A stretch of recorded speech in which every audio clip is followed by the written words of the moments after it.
Now, a row that's lasted more than 5 years between the Philippines and Canada over the dumping of tons of rubbish has been resolved. Back in 2014, the authorities in Manila discovered Canada has sent more than 100 shipping containers of household waste rather than recyclable plastics for disposal, breaking international law.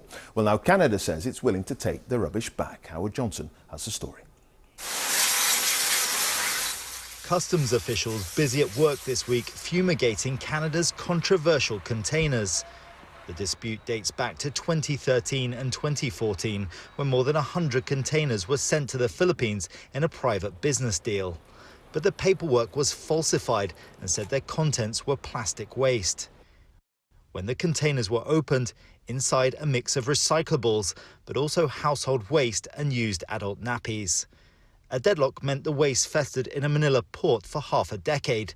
Then, last April, just months ahead of crucial midterm elections, firebrand Philippine President Rodrigo Duterte took up the issue.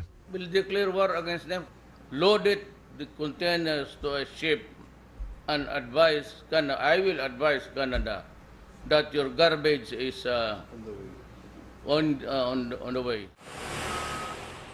Canada agreed to pay for the waste's return, but when they missed a recent deadline, Duterte said he wanted his government to shoulder the cost. The row has played well with the Philippine electorate. I'm happy about it, because here in the Philippines, there's a lot of trash in here already. I think the way President Duterte handled it is it's good because he imposed our right as a sovereign country.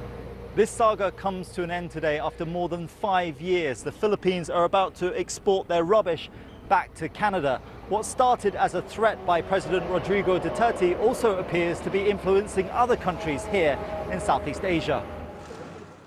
This week, Malaysia said it would send 3,000 tons of waste back to developed countries, including the UK, for improperly labelling rubbish as recyclable goods. Environment groups say today's shipment detracts from further abuses of the system.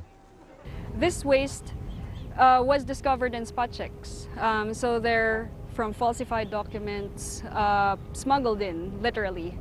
So it's really, I think we should call it waste trafficking.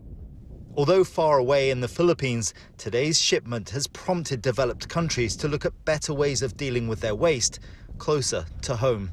Howard Johnson, BBC News, Subic Bay.